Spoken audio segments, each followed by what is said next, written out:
Stage 1, London leg deploy.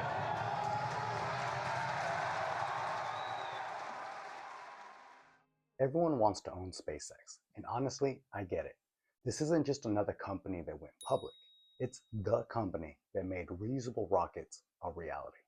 The company that turned satellite internet into a global business. The company that's redefining national defense, artificial intelligence, and maybe one day even humanity's future beyond Earth. These are species-shifting goals that go beyond the P&L statement. When SpaceX finally went public, investors around the world clamored for the opportunity to get some shares. Some people called it the IPO of the decade, pinning their hopes of space travel and their portfolio to this single stock.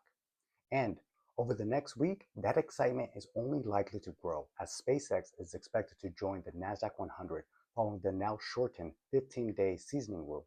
The rule itself was modified to accommodate SpaceX. Following that, a few weeks later, SpaceX will report earnings for the very first time as a publicly traded company. Wall Street analysts will begin putting real numbers behind the hype.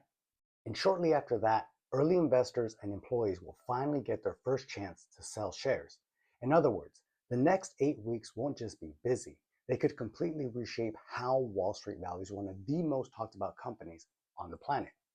Welcome back everyone to Lunch Money Investing, the channel dedicated to helping you protect and grow your lunch money in today's markets. Around here, we don't chase headlines. We break them down so you can make smarter, more informed investing decisions with your money. Because whether you're investing $20 a week or $20,000 a week, understanding the story behind the headlines can make all the difference. And today's story is one that millions of investors have been waiting years for.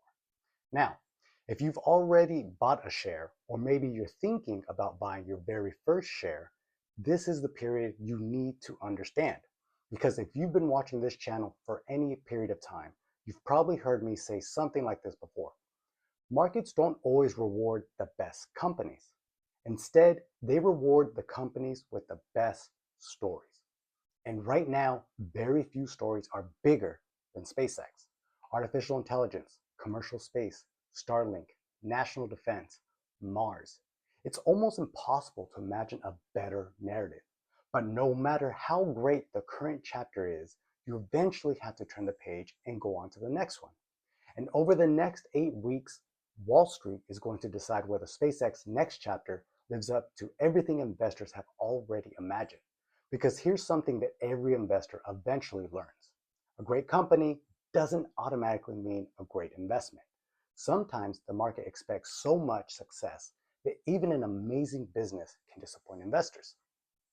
Not because the company failed, but because expectations became impossible to meet. And I think that's exactly where SpaceX finds itself today. Now, don't get me wrong, this company has accomplished so many great things that many people thought were impossible. It dominates commercial rocket launches, the first to successfully leverage reusable launch systems. Starlink has become one of the largest satellite internet providers in the world, serving consumers globally, improving itself on the battlefield, enabling Ukraine to defend itself against Russia. Its technology is becoming increasingly embedded into everyday life. And after acquiring XAI, the company is now positioning itself at the center of one of the biggest revolutions of our generation, artificial intelligence. On paper, it's almost the perfect story, which raises an obvious question. If SpaceX is doing so many things right, why are professional investors suddenly paying so much attention to the next 8 weeks? What could possibly be happening between now and the middle of August that has Wall Street so focused? Well, it isn't just about earnings, and it isn't just about joining the NASDAQ 100. Those are important. There's a much bigger story unfolding beneath the surface. Because over the next 8 weeks, SpaceX won't simply be reporting financial results. For the very first time, Wall Street's going to begin answering a question that private investors never really had the opportunity to ask. What is SpaceX actually worth? And believe it or not, the answer may have very little to do with rockets and have everything to do with what investors believe SpaceX is becoming.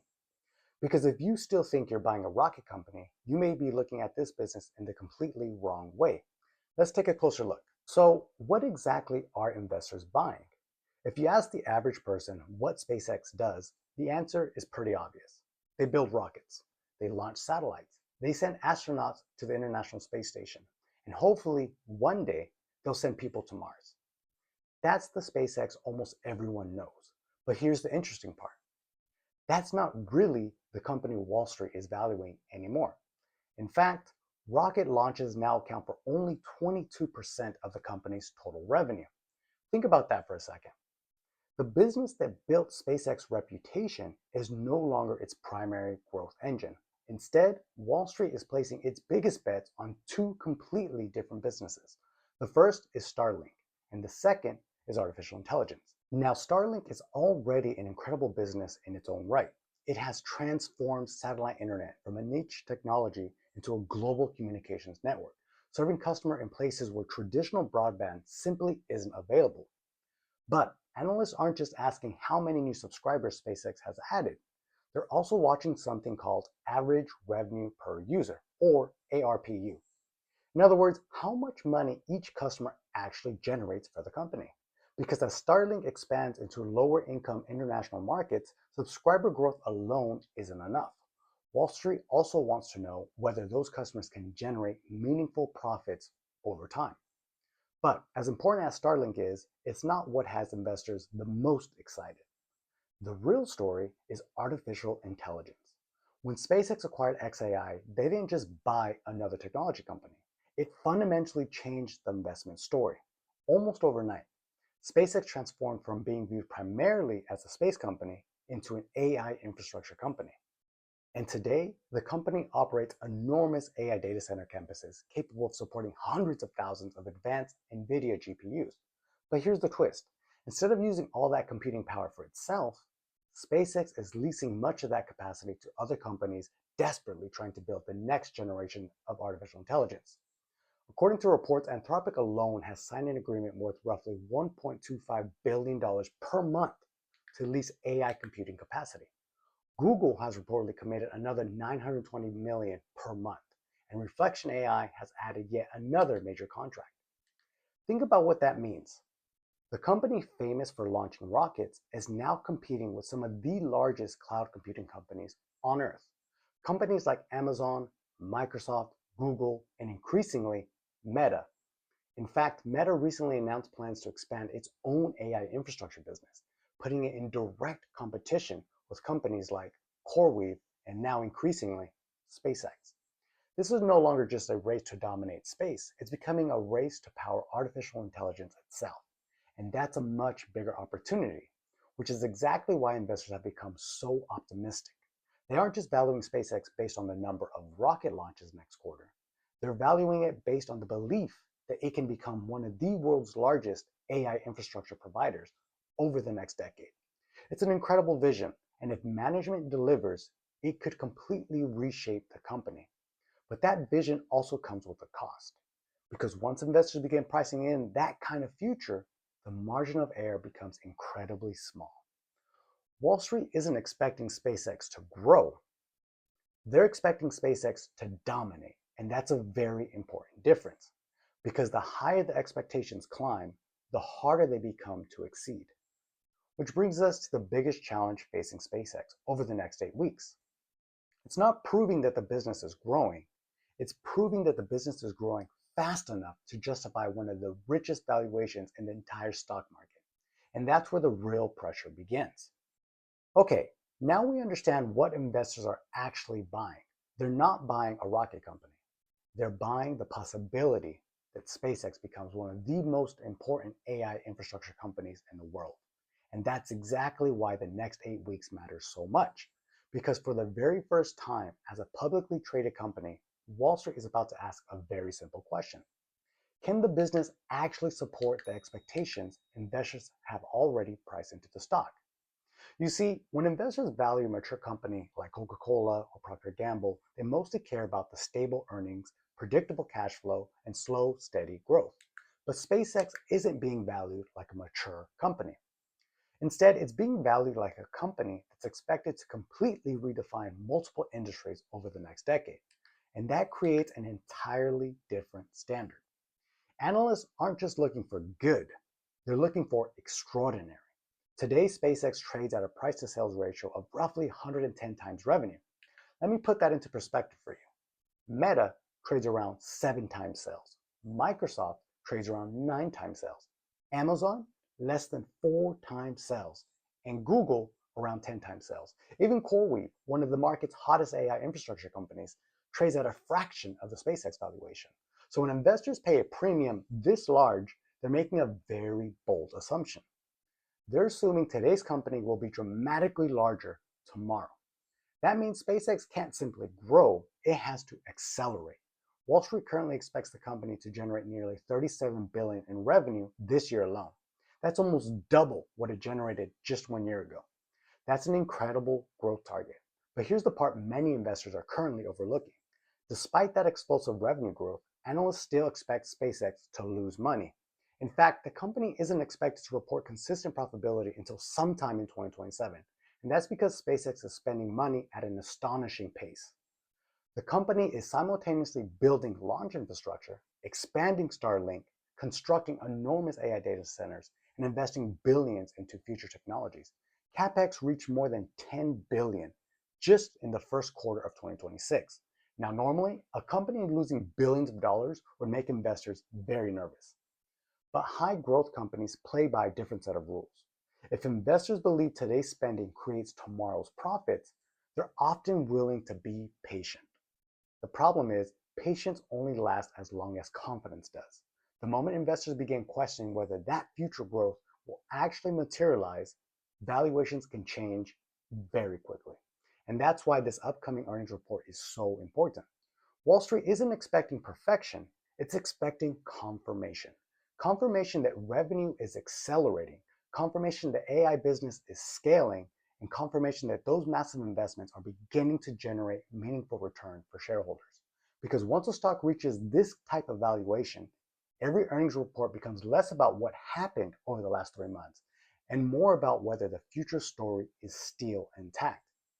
If management reinforces that story, the market may continue rewarding the stock. But if investors sense even the slightest crack in that narrative, the reaction could be swift. And that's before we even get to what happens after the earnings report. Because 2 trading days later, another event begins that could introduce an entirely new source of volatility. Not because the business itself changes, but because the supply of shares does. And that's something many retail investors haven't fully appreciated. Let's talk about the lockup and the schedule. Okay, before talking about the lockup schedule, let's put everything together. Over the next 8 weeks, SpaceX isn't facing one major event. It's facing a series of small tests. Think of them as checkpoints. Each one asks a slightly different question. And together, they'll determine whether investors continue believing in the story. The first checkpoint is earnings. Expected sometime in early August, this will be the very first time SpaceX reports financial results as a publicly traded company. For years, private investors were able to focus on the long-term vision of the company. Now Wall Street wants evidence. Did revenue accelerate? Is Starlink continuing to grow? Are those massive AI infrastructure investments beginning to generate meaningful cash flow for shareholders? Is management reaffirming its own long-term guidance? Those are the questions analysts will be asking. And unlike most companies, SpaceX plans to release those results directly through its investor relations website and X, bypassing the traditional wire services entirely. But here's what's fascinating. The earnings themselves may not end up being the biggest story, because 2 trading days later, the second checkpoint begins, the lockup expiration. Now, if you've never invested in a recent IPO before, this is worth understanding. When a company first goes public, early investors, executives, and employees typically aren't allowed to immediately sell all of their shares, at least not all at once. Those restrictions exist to prevent the market from being flooded with stock on day one. Eventually, though, those restrictions begin to expire, and that's exactly what's about to happen with SpaceX 2 days after its earnings report. But SpaceX isn't following the traditional playbook. Instead of having one large lockup expiration 6 months after the IPO, the company created a staggered release schedule. Beginning just 2 trading days after earnings, eligible insiders can begin selling up to 20% of their unlocked shares, assuming the required conditions are met. After that, additional employee shares began unlocking throughout August, September, and October. After that, the remaining restrictions are eventually lifted later this year. Now, I want to be very clear here. A lockup expiration doesn't automatically mean insiders are rushing for the exits. That's one of the biggest misconceptions surrounding IPOs generally. Executives and individuals sell stock for all kinds of reasons: taxes, diversification, buying a house, funding a foundation, or simply because the vast majority of their personal wealth is tied to a single stock. Selling shares doesn't necessarily mean they believe the business is in trouble, but it does introduce something the market hasn't had since the IPO: more supply. Remember what we talked about earlier? Only about 4 to 5% of SpaceX shares were actually available to trade during the IPO. That's an incredibly small public float, which means even small changes in supply and demand can have an outsized impact on the price. As additional shares gradually become eligible for sale, the market has to absorb them. Sometimes that's uneventful. Other times, it creates significant volatility in the underlying shares. And investors are already pricing this in. In fact, traders have begun building positions around this timeline, with increased activity showing up in the September options as investors prepare for the possibility of larger price swings. Then, as if earnings and lockup expirations weren't enough, there's one more catalyst: SpaceX expected addition to the NASDAQ 100. Now, at first glance, that sounds like an obvious positive catalyst, and in many ways, it is. Once a company joins the index, funds that track the NASDAQ 100 are required to buy shares. That creates an entirely new source of long-term demand. Millions of investors may end up owning SpaceX without ever placing a trade themselves, through retirement accounts, index funds, and ETFs.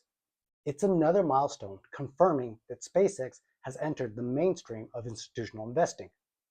But even that comes with an important caveat. Markets don't simply react to good news, they react to news relative to expectations. Sometimes incredible news is already fully priced into a stock. Sometimes good news isn't good enough. And that's why I keep coming back to the same point. The next 8 weeks aren't about proving SpaceX is an extraordinary company. I think most investors already believe that. They're about proving that today's valuation is justified.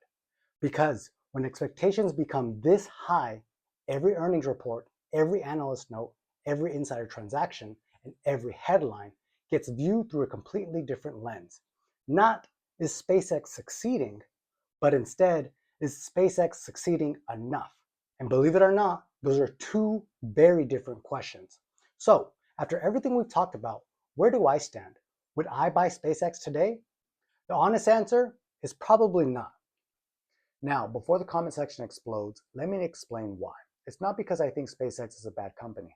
Quite the opposite. I think SpaceX is one of the most revolutionary and technologically changing companies in our lifetime.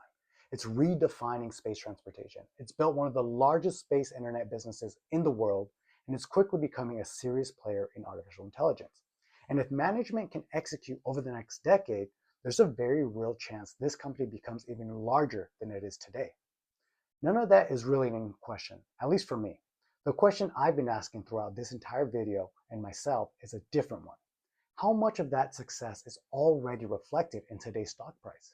Because that's the question every investor should always be asking. Not just with SpaceX, with every investment. Whether it's the hottest IPO, the newest AI company, or the next market darling everyone is talking about. The market doesn't reward companies simply for becoming great. It rewards companies for becoming better than investors already expected. That's a very important distinction. A company can execute almost flawlessly, grow revenue, expand into new markets, launch incredible new products, and still see its stock go nowhere, simply because investors were expecting even more. Likewise, a company can post results that don't look particularly impressive on paper, yet the stock can rally because expectations had become far too pessimistic. That's why investing isn't just about understanding the business, it's about understanding expectations of that business. In many ways, you're not buying a company. You're buying everyone else's expectations for that company. And over time, the market will slowly compare expectations with reality. That's exactly what's about to happen with SpaceX. Over the next 8 weeks, Wall Street will begin deciding whether this incredible story can also justify an incredible valuation. Maybe it can, maybe it can't. And honestly, nobody knows yet. Maybe SpaceX exceeds everyone's expectations over the next 8 weeks. Maybe it doesn't. I don't know. And neither does anyone else. What I do know is that one company shouldn't determine the success of my portfolio. That's why I'll continue investing through diversified holdings like my leveraged NASDAQ ETF, which will naturally gain exposure to SpaceX as it becomes part of the index. If SpaceX becomes the next great technology giant, perfect, I'll benefit. If it stumbles, my long-term investment plan stays exactly the same. Now, this isn't financial advice. I'm just a guy on the internet sharing my investment journey and my opinions. But in my mind, at the end of the day, successful investing isn't about predicting the future perfectly. It's about building a portfolio that's resilient enough that you don't have to. Or a saying that I love, big pants fits everyone. Build a portfolio that can handle a wide range of outcomes. That way, if you're right, you'll do well. And if you're wrong, you'll probably be just fine. Because no single company, no single earnings report, and no single investment should determine whether you reach your financial goals over the long term. And I think that's a lesson worth remembering, not just for SpaceX, but for every investment you'll ever make. Now, if you enjoyed today's breakdown and found it helpful or interesting, I'd really appreciate if you smash that like button. It tells YouTube this is the kind of content worth sharing, and it helps the channel reach more investors looking to make smarter, more informed decisions with their money. And if you're new here, please consider subscribing to the Lunch Money Investing channel. Every week, I drop a video covering topics I find interesting, not to tell you what to buy, but to help you understand what's actually happening, so you can make more informed decisions with your own portfolio. So thank you very much for watching, and I'll see you in the next one. And as always, protect that lunch money.